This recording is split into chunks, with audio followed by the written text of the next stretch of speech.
네, 오늘은 고넬료에게 임한 축복이라는 제목으로 하나님 말씀 증거할 때 많은 은혜를 받으시기 바랍니다. 자, 이 사도행전은 제목 그대로 사도들의 행적을 기록한 책입니다.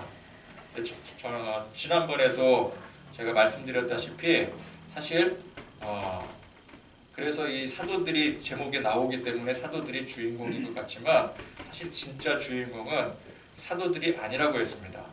진짜 주인공은 누구예요? 성령님이십니다.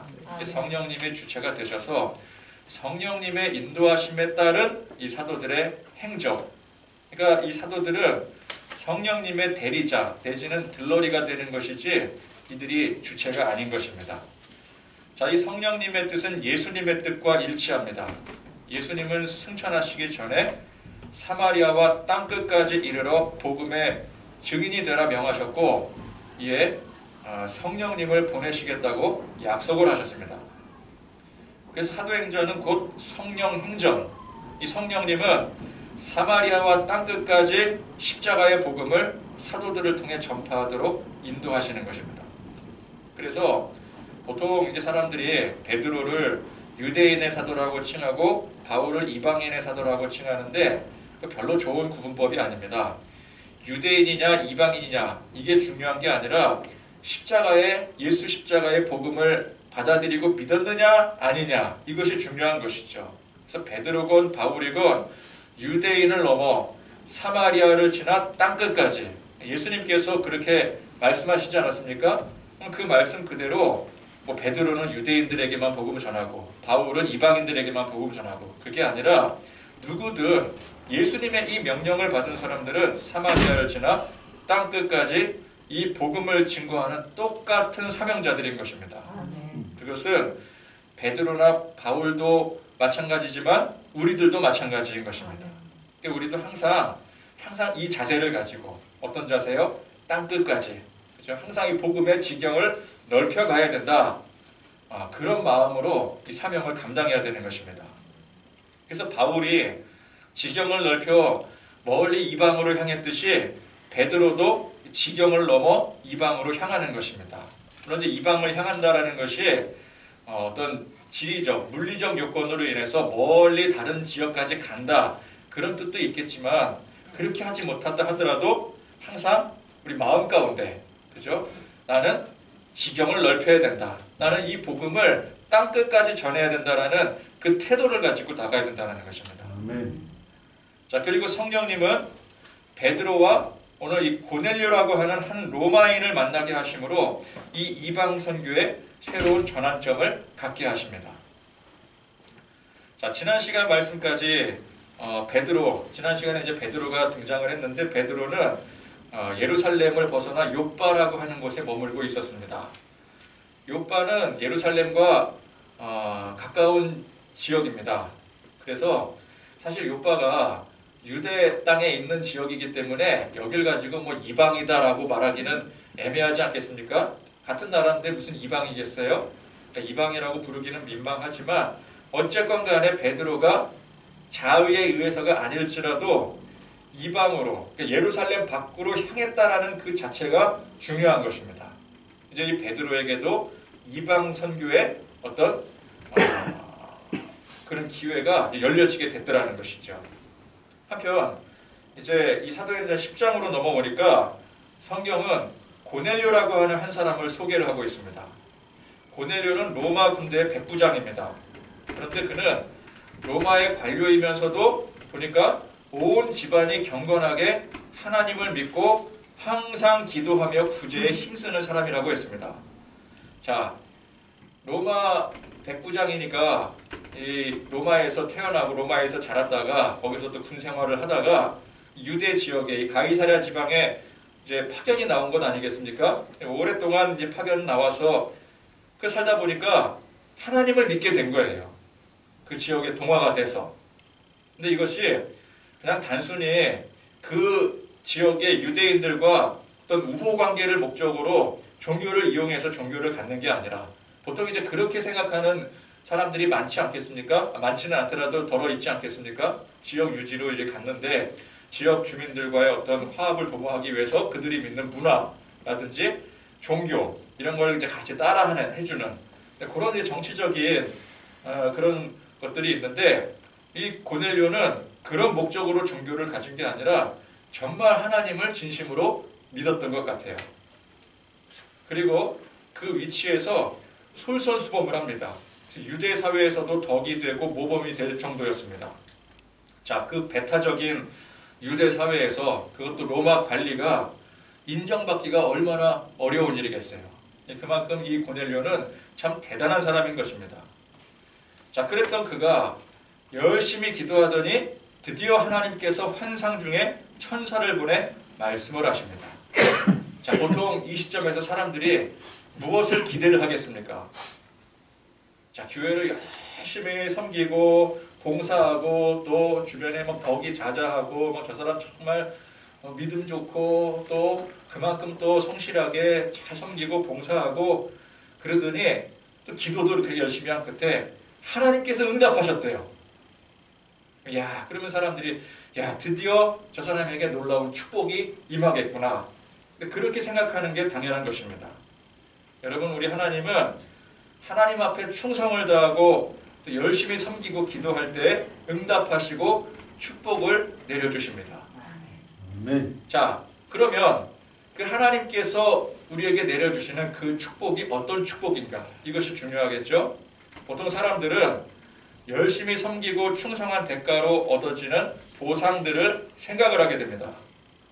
지금 만약에 어떤 큰 문제를, 사회적으로 큰 문제를 가지고 있다면은 일단 그 문제가 해결되는 게 그거야말로 뭐 더할 나위 없는 축복 아니겠어요? 그죠?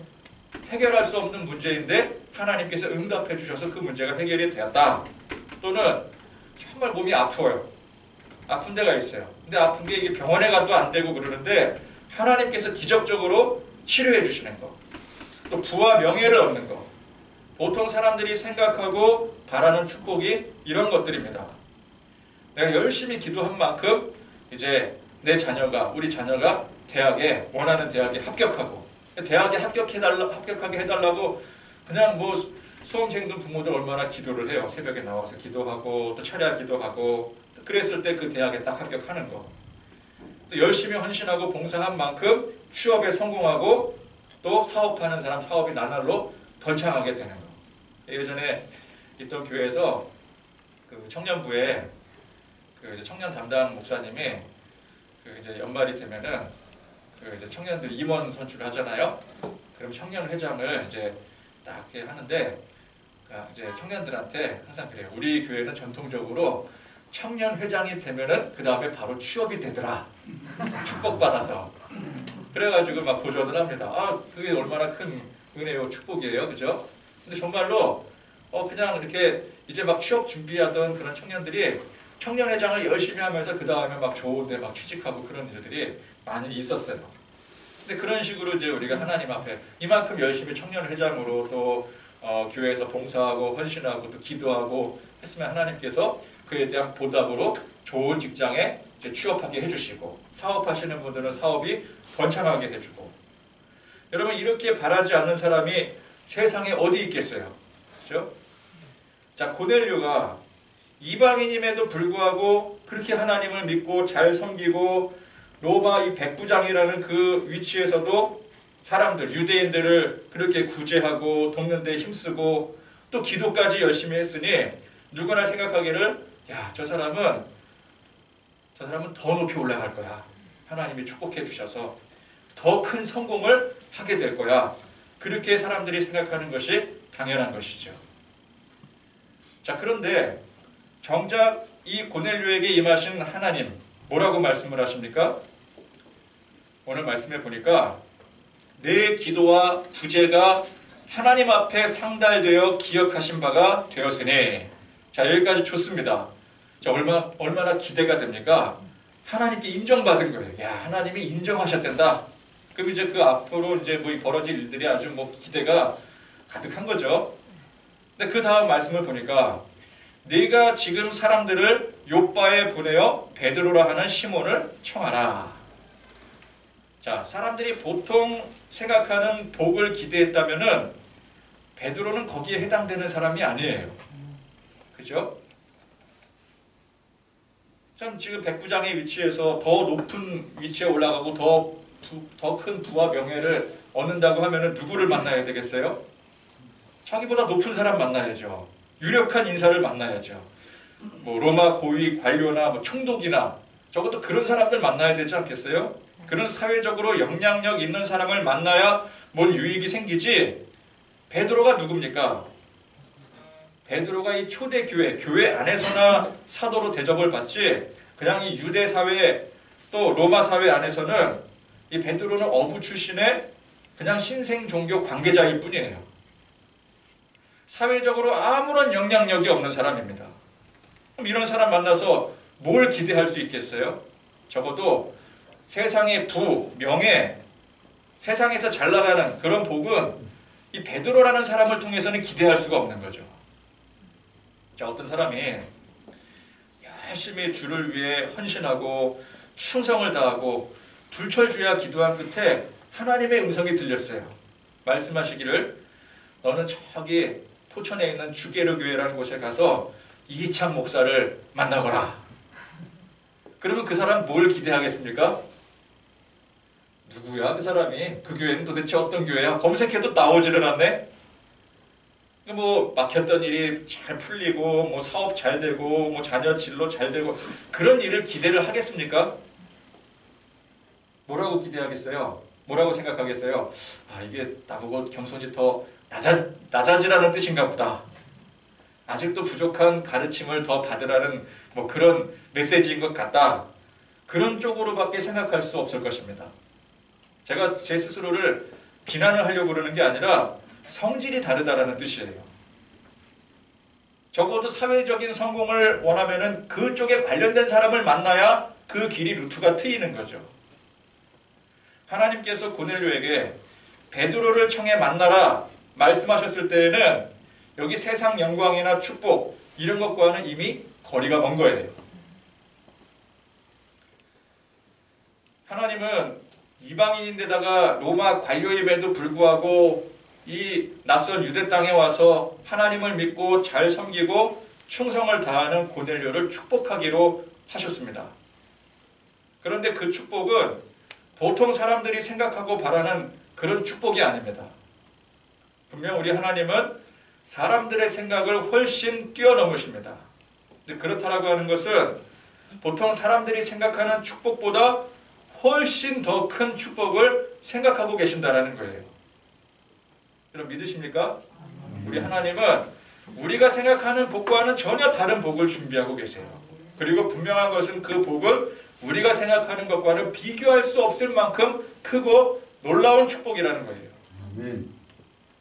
하나님은 충성을 다하는 이 기특한 고넬료에게 사람들이 생각하는 것보다 훨씬 더 큰 축복을 주시고자 작정을 하셨습니다. 그것이 바로 베드로를 만나게 하시는 거였어요. 자, 이 로마 백부장이 베드로를 만난다는 게 무슨 의미를 갖겠습니까? 먼저는 겸손의 의미를 갖습니다. 자, 고넬료는 하나님께서 친히 명하심으로 이 베드로를 만나게 되는데 베드로를 아랫사람 대하듯이 만나는 입장이 아니게 되는 것이죠. 그죠? 하나님이 친히 청해 만나라고 했는데 베드로를 선생님, 아니 그 이상 하나님께서 예비하신 윗사람으로 모셔야 되는 입장이에요. 그죠? 하나님이 만나라고 하셨으니까. 원래 로마 군대 백부장 정도면은 이 유대인들 사회에서는 한 끝발 날리는 위치 아니겠습니까? 100명의 부하가 있는 거예요. 그것도 로마인 부하가. 그럼 정복 국가의 그 100명의 부하를 지닌 사람이 피정복 국가에 들어와서 얼마나 큰 위세를 드러낼 수가 있겠어요. 옛날에 우리 일제강점기 시대에 경찰서 순사만 하더라도 얼마나 위세가 등등합니까? 그죠? 그 이상이 되는 거죠. 백부장이면은 한 끝발 날리는 위치입니다. 아무리 유대의 그 고위 인사라도 로마 백부장에게 함부로 대할 수가 없는 거예요. 하물며 베드로는 사회적으로 볼 때 아무런 영향력이 없는 사람입니다. 지위가 높은 게 아니에요. 당연히 백부장으로서 충분히 하대를 해야 될 입장의 사람이 베드로입니다. 그렇죠? 베드로를 높일 이유가 하나도 없어요. 명령을 해야 되는 입장이에요. 그런데 하나님께서 친히 이 베드로를 청해서 만나라고 하시니 어떻게 자기 위치가 있다고 그 베드로를 감히 하대를 할 수가 있겠습니까? 내가 하나님을 믿고 하나님을 믿는 믿음으로 기도하는 사람인데 그 하나님께서 청해서 만나라고 하신 그 사람이 어떤 사람이건 간에 자기가 어떤 위치건 간에 그 사람을 감히 하대를 할 수가 없는 거죠. 자신이 낮아지고 겸손해진 모습으로 베드로를 청해야 되는 것입니다. 선생님으로 모셔야 되는 거예요. 자, 고넬료가 이 백부장이라는 위치에서 하나님 앞에 열심히 충성을 다했으니 이제 더 높아질 일만 남았다. 보통 그렇게 생각하지 않겠어요? 하나님의 축복받아서 이제 백부장이 아니라 뭐 천부장, 만부장 뭐 그 위치까지 올라가야죠. 나중에 총독도 돼야죠. 그랬는데 하나님은 뭐라고 말씀하셔요? 아니야. 오히려 더 낮아져야 돼. 이렇게 말씀을 하시는 거예요. 저는 오늘 이 부분이 하나님을 열심히 믿고 하나님의 축복을 바라는 성도들의 참 중요한 덕목이라고 생각을 합니다. 우리는 보통 축복을 받아서 더 높아질 생각을 합니다. 높아진다는 게 뭐예요? 지금 위치보다 더 나아가는 걸 말하는 거잖아요. 더 부자가 되고 더 큰 명예를 얻고 지금 있는 현재 단계에서 더 올라갈 생각을 하지 더 내려갈 생각을 하지 않죠. 그죠? 우리는 그걸 축복이라고 생각합니다. 그래서 그렇게 구하는 것을 당연하게 생각을 하고 또 그걸 받아 누려야 되고 그렇게 되도록 더욱더 장려를 합니다. 그러나 여러분, 우리는 항상 하나님 앞에 낮아질 생각부터 해야 되는 거예요. 우리는 항상 하나님 앞에 축복받아서 높아질 생각을 하는데 아닙니다. 하나님의 축복으로 더욱더 낮아지고 겸손할 생각을 해야 되는 거예요. 아멘. 이게 반대가 되고 있어요. 우리 하나님의 축복받으면 더 높아진다고 생각을 해요. 더 높아질 것을 기대하고 축복을 바래요. 근데 하나님의 축복은 그 반대입니다. 정반대예요. 하나님은 더 낮아지게 우리를 낮추셔요. 그걸 하나님이 축복이라고 주시는 거예요. 그러니까 우리도 그 하나님의 축복을 안다면은 하나님의 축복받아서 높아질 생각을 하면 안 되고 더 낮아질 생각을 해야 되는 거예요. 더 낮아질 그 기대를 가지고 하나님 앞에 구해야 되는 거예요. 이게 정반대가 되고 있으니 이게 얼마나 큰 문제이겠습니까? 그죠? 그러니까 하나님의 축복받는다고 하는데 제대로 된 축복을 받지를 못하는 거예요. 왜? 하나님은 낮아지는 것을 축복이라고 낮아짐의 축복을 허락해 주시는데 사람은 그거를 이해를 못하고 자꾸만 높아지려고 하니까 반대로 가려고 하니까 축복을 주시는데 제대로 못 받는 거예요. 그러니까 맨날 사람들이 뭐래요? 나 축복 못 받았다고. 맨날 못 받았대. 이미 주시고 있는데 자기가 모르는 거예요. 낮아지는 거에 대한 관심이 없으니까. 낮아지고 싶지 않으니까. 그래서 여러분 명심하셔야 됩니다. 우리는 항상 하나님 앞에 낮아질 생각을 해야 돼요. 높아지는 게 축복이 아니라 낮아지는 게 축복인 것입니다. 하나님을 어설프게 만나면은 자꾸만 높아지려고 해요. 그러나 하나님을 깊이 만날수록 낮아지고 더 낮아져서 자기를 부정하기까지 이르게 됩니다. 자, 하나님을 만난다라고 하는 것은 전능하시고 위대하신 만왕의 왕 되신 그 하나님 앞에 한없이 부끄럽고 초라한 죄인의 모습으로 그냥 서는 거예요. 하나님 앞에 내 모습이 어떤 모습입니까? 아무리 세상에서 잘났다고 하더라도 하나님 앞에는 아무것도 아닌 거죠. 그러니까 하나님을 만난다는 건 그거예요. 그러니까 자동으로 낮아질 수밖에 없는 거예요. 내가 낮아져야지, 어떻게든 나는 낮아져야 돼. 막 그 자기를 낮추려고 막 애써 노력하고 막 억누르는 게 아니라 그냥 하나님을 바라보니까 자기는 그냥 자동으로 낮아진 존재가 되는 거예요. 내가 뭐 키가 예를 들어서 180이에요. 나 키 크다 그러고 막 이 주계로교에서는 180이면 제일 큰 키잖아요. 나 180이야 180 넘어서 막 키 자랑하다가 2m가 넘은 서장훈을 만났어. 그럼 그 앞에 자연스럽게 자동으로 낮아질 수밖에 없는 거예요. 내가 낮아지려고 낮아지는 게 아니라 그냥 나는 낮은 존재가 되는 거예요. 그죠? 그런 거예요. 하나님 만나면은 그렇게 되는 거예요. 성경에 하나님과 깊은 관계를 맺은 사람들 중에 높아지려고 한 사람이 없어요. 근데 처음에는 그랬을지 몰라도 점점 하나님과 이 깊은 교제를 나누면서 겸손이 낮아지고 결국은 자기를 부정하게 됩니다. 아브라함이 그랬고요. 모세가 그랬었고 다윗이 그랬고 이사야가 그랬고 예수님이 그러셨어요. 이런 바울도 보세요. 그렇게 혈기왕성하게 자기 힘과 권력을 드높이며 활동했던 그가 젊었을 때 이 사울이었던 시절에는 얼마나 높아진 사람이었어요. 얼마나 교만한 사람이었어요. 그런데 그가 예수님을 만나고 바울이 되고 낮아지고 더 낮아지더니 급기야는 자기 자신을 뭐라고 고백을 해요?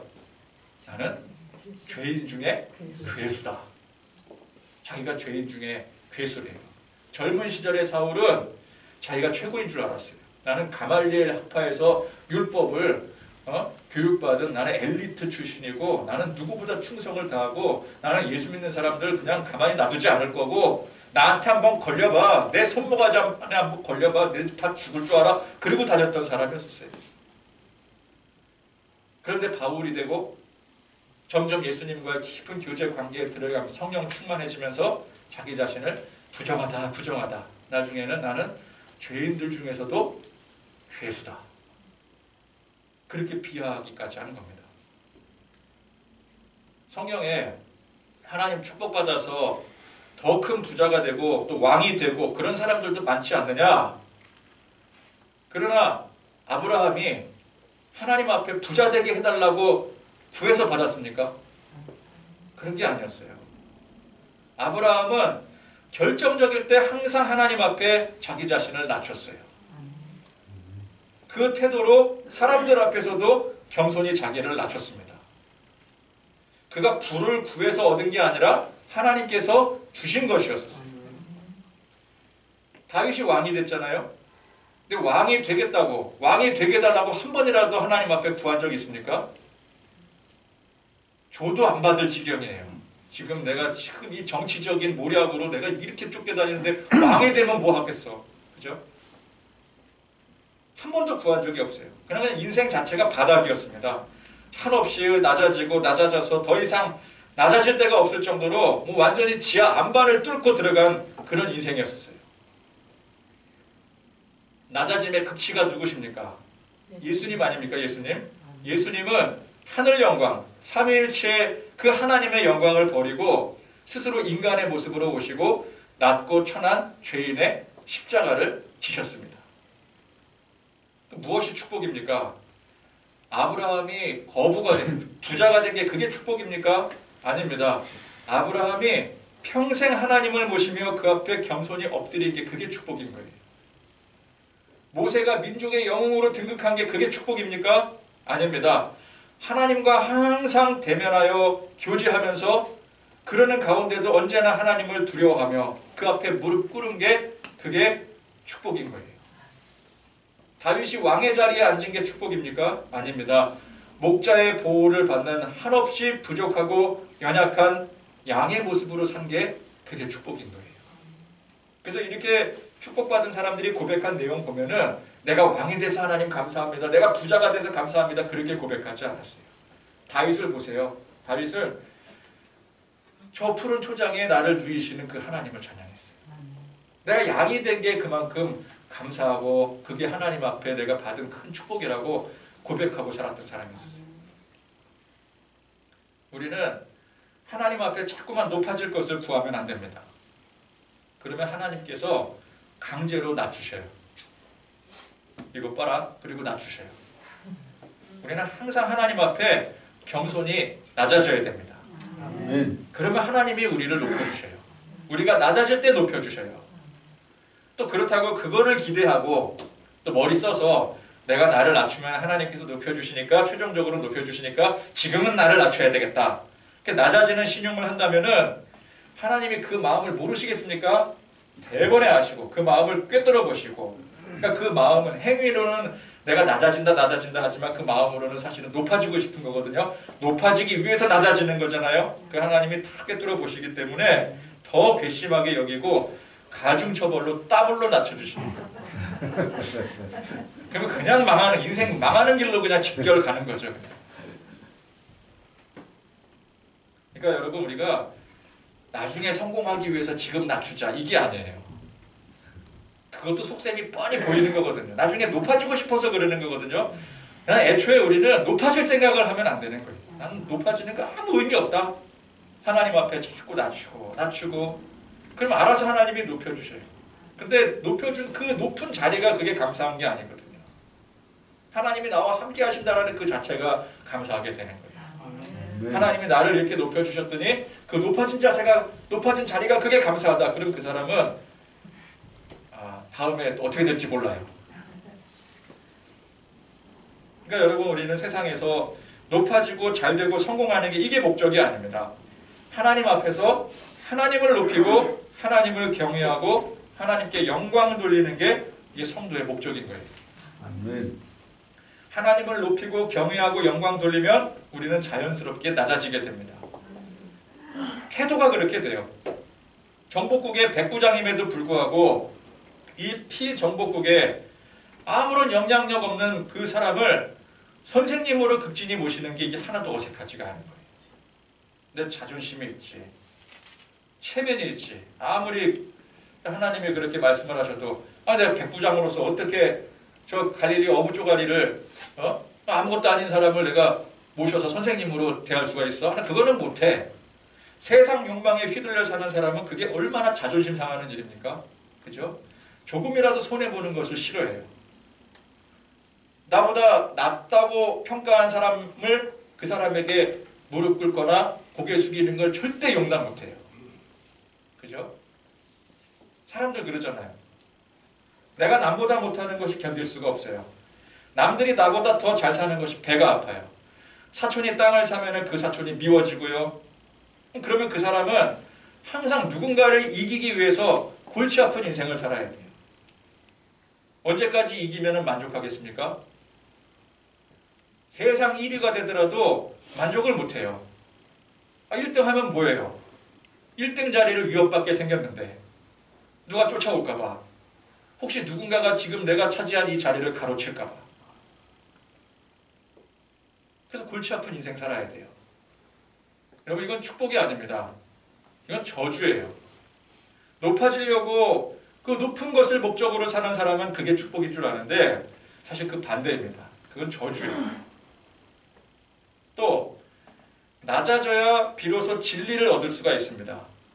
진리의 복음은 높아진 자세, 교만한 상태에서는 절대 얻을 수가 없어요. 자기 죄를 깨닫고 자기를 부정해야 비로소 십자가의 복음이 보이게 되고 이 복음을 받아들일 수가 있는 것입니다. 십자가의 원리가 그래요. 나를 죄인으로 부정하지 않으면 이 복음을 받아들일 수가 없어요. 복음을 받아들이는 가장 첫 번째 조건이 자기를 부정하는 거예요. 내 죄를 깨닫는 거예요. 나를 한없이 낮추는 거예요. 어디까지 낮춰요? 바울이 그랬던 것처럼 나는 죄인 중에 괴수다. 내가 죄인임을 알 때에 내 죄를 위해 십자가에 돌아가신 그 예수님을 비로소 만날 수가 있는 것이죠. 고넬료가 자기 위치를 생각해서 베드로 만나기를 껄끄러워하고 결국 이 만남이 흐지부지하게 성사되지 못했다라고 한다면은 고넬료는 끝내 복음을 받아들이지 못했을 거예요. 그죠? 지금 현재 고넬료가 복음을 받아들인 상태는 아니거든요. 하나님을 잘 믿고 섬겼지만 그 유대인들 수준이었어요. 이제 신약으로 넘어와야 되는데 그러려면 베드로를 만나야 돼요. 근데 낮아지지 않고 겸손하지 못하면 베드로를 만날 수가 없어요. 자존심 상해서. 그죠? 그러면 복음은 끝내 받아들이지 못하는 거예요. 하나님이 그를 겸손히 낮추시고 그가 낮아진 모습으로 이 베드로를 선생님이라고 청했을 때에 비로소 그가 전파하는, 그가 가르치는 이 진리의 복음을 만나게 되고 받아들일 수 있게 되는 것입니다.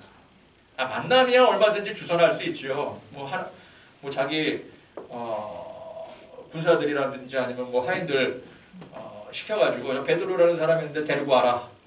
자기가 높은 자세에서 데리고 와서 이제 같이 식사하면서 무슨 기독교라는 종교는 괜찮은 것 같고 어쩌고 그러면서 자기 또 위세 드러내고 그러면서 만남이야 주선할 수 있죠. 그러나 그 복음을 받아들일 수 있겠습니까? 못 받아들이는 거예요. 정말 자기 마음을 낮추지 않으면은 베드로가 전하는 그 복음을 받아들일 수가 없는 거죠. 그러나 하나님께서 명령하셨다. 하나님께서 만나라고 하셨으므로 나는 그 사람을 높은 위치의 사람으로 대하고 만나야 된다. 그렇게 자기 자신을 낮추고 베드로를 청하게 되면은 비로소 이 베드로의 복음이 들려지게 되는 거예요. 아멘. 그러니 여러분, 이게 진리입니다. 성도가 잘 되는 길이에요. 낮아짐, 겸손. 이 겸손은 성도의 가장 첫 번째 덕목이자 하나님의 놀라우신 축복임을 잊지 마시기를 바랍니다. 아멘. 겸손해야 하나님이 보이고 참 진리가 보이는 것이죠. 자, 그렇게 고넬료가 자기를 낮추고 겸손히 베드로를 청했을 때 얻을 수 있는 가장 큰 유익이 무엇입니까? 베드로를 통해 얻을 수 있는 것은 세상적으로는 아무것도 없어요. 오직 영적 유익 하나밖에 없습니다. 그럼 베드로를 통해서 더 큰 명예, 부를 얻겠습니까? 뭐 이렇게 생각할 수도 있겠죠. 베드로에게 기도해서 더 큰 부를 달라고, 명예를 달라고 요청할 수는 있겠죠. 그러나 그거 아니라는 거예요. 베드로를 통해서는 예수 그리스도의 십자가 복음을 얻게 되는 거예요. 여러분, 그렇습니다.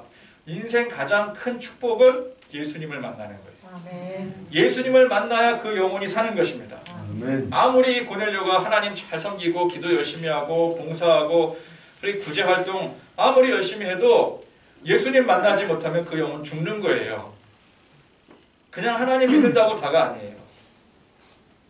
그러면 그 아무런 의미가 없는 것이죠. 하나님께서 충성된 고넬료에게 주시고자 하는 가장 큰 축복이 무엇입니까? 예수 십자가의 복음, 바로 영생의 축복인 것입니다.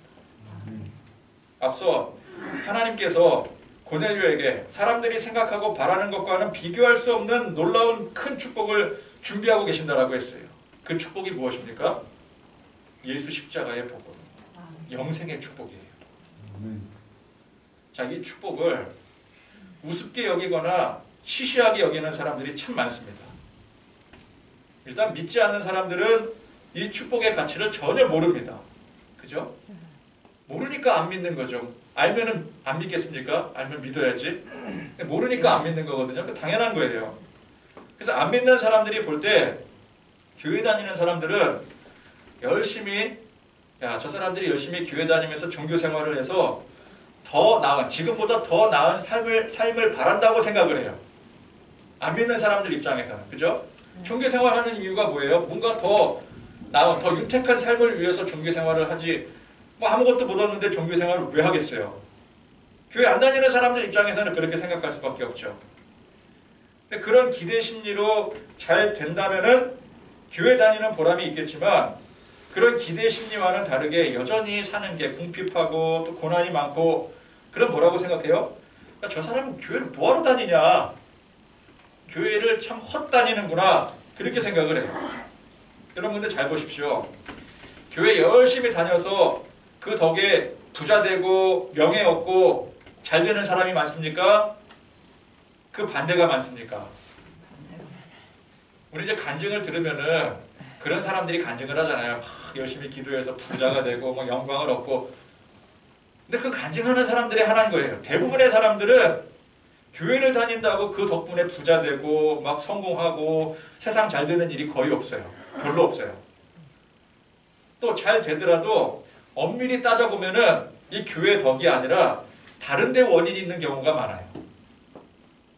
물론 이제 우리는 고백을 할 때 하나님께서 우리에게 함께 하셔서 은혜 내려주셔서 축복해 주셔서 이렇게 잘 되었습니다. 그렇게 고백하지만 안 믿는 사람들 입장에서는 교회 때문에 잘 되는 게 아니거든요. 그러니까 우리는 야, 교회 내가 열심히 다녀서 기도해서 축복받았다, 감사합니다 그러는데, 똑같은 일을 놓고 세상 사람들이 봤을 때는 야, 저거 되려니까 잘 되는 거 아니냐, 땅 팔아갖고 돈 버는 거 아니냐, 그렇게 보는 거예요. 그렇죠? 전혀 교회 덕으로 생각을 안 하는 거죠. 세상 사람들은 그런 시각으로 교회를 바라보게 되니 교회와 또 교회 다니는 사람들이 한심해 보일 수밖에 없는 것입니다. 그러니까 사람들이 그런 관점으로 교회를 바라보고 비판하는 것을 우리가 이상하게 생각할 필요는 없어요. 그게 당연한 거예요. 왜? 진짜 축복의 가치를 모르니까.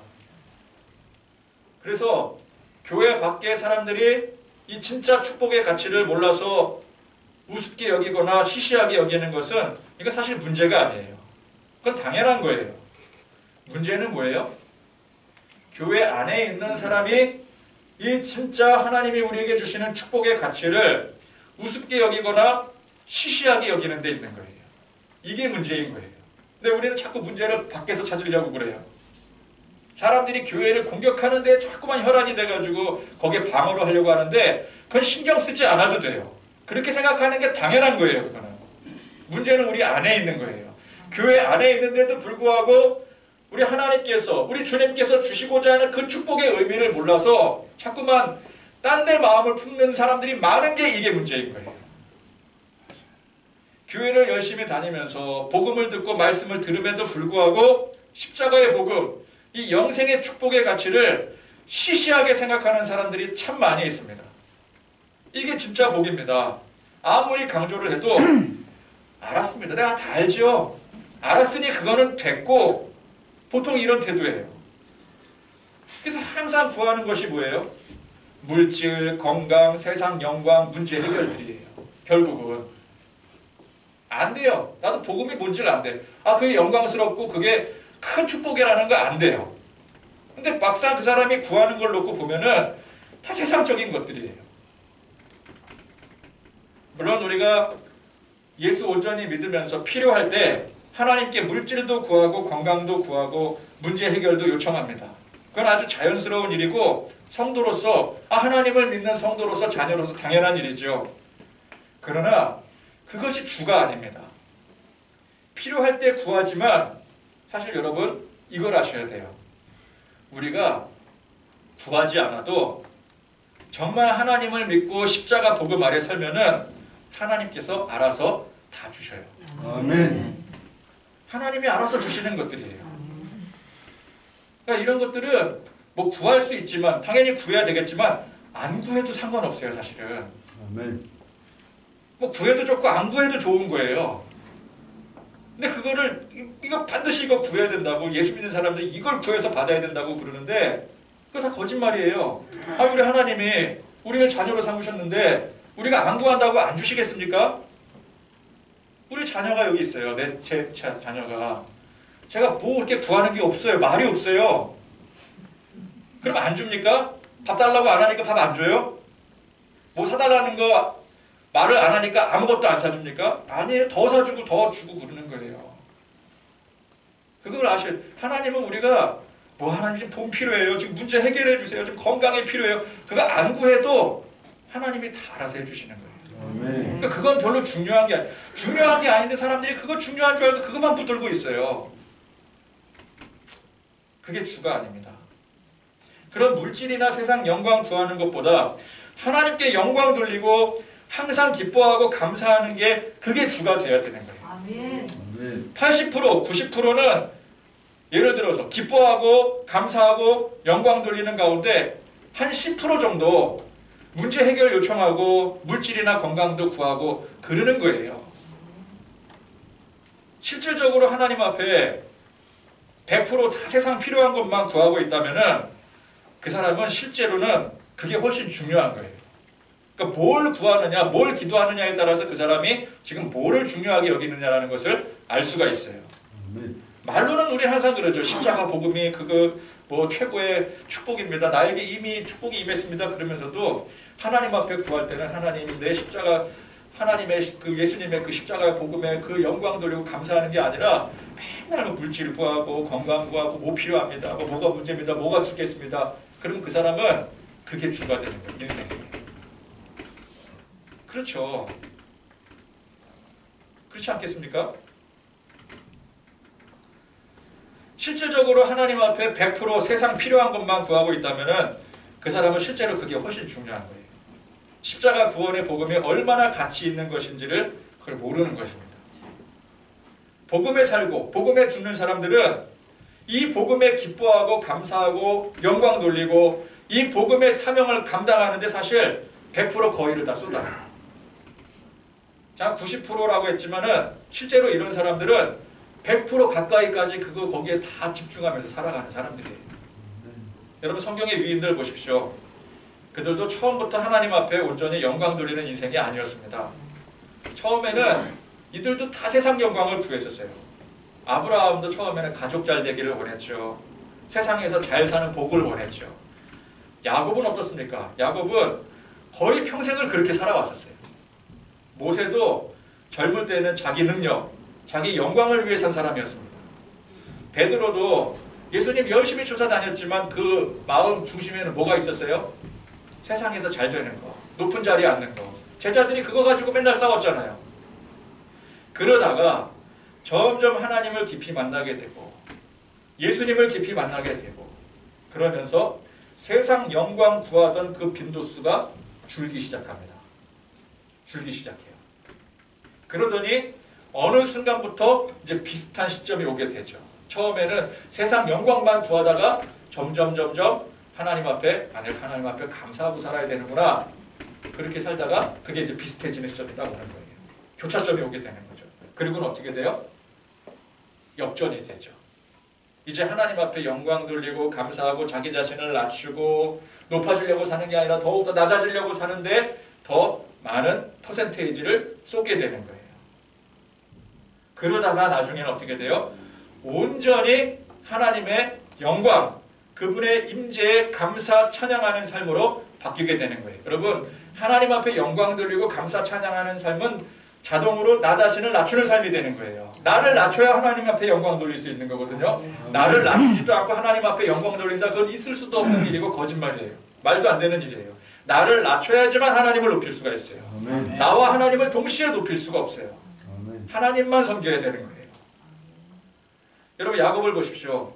그는 거의 한평생을 자기 영광을 추구하며 살았습니다. 그러기 위해서 젊을 때는 열심히 꾀를 쓰고 또 노년에는 자식을 통해서 그 영광을 투영했어요.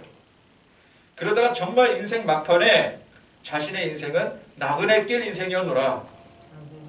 오직 하나님만 바라면서. 마지막에 어떻게 돼요, 야곱이요?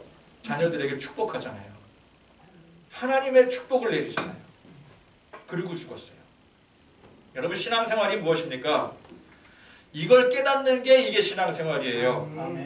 신앙생활 열심히 해서 문제 해결받고 건강 치유받고 사업 잘되고 부자되고 영광 얻는 게 이게 신앙생활이 아닙니다. 우리는 평생 교회 열심히 다니며 말씀 읽고 듣고 기도하면서 결국 우리의 삶이 하나님 앞에 경손히 낮아지고 오직 하나님께만 영광 돌리는 삶이 되어야 된다는 사실을 깨닫게 되는 거예요. 깨달아야 되는 거예요. 세상 영광 다 부질없지만 하나님과의 관계, 십자가 죄사함을 받고 이 영생을 얻었다라는 이 사실이야말로 하나님의 축복의 근원이요 전부임을 깨닫게 되는 것입니다. 그러면 그 사람은 이제 삶의 목적이 바뀌게 되는 거죠. 세상 영광을 위해 사는 게 아니에요. 주님의 영광을 위해 사는 거예요. 세상 높아지려고 사는 게 아니라 오히려 낮아지려고 사는 게 되는 거예요. 그리고 이렇게 깨닫게 된 이 복음을 전하는 삶을 살게 되는 거죠. 예수님 말씀 그대로 가게 되는 거예요. 사마리아와 땅끝까지 이르러 복음의 증인의 삶을 살아가는 것입니다. 아멘. 여러분, 그렇게 진정한 성도의 삶을 살아가는 그런 저와 여러분들이 되실 수 있기를 간절히 축원드립니다. 아멘.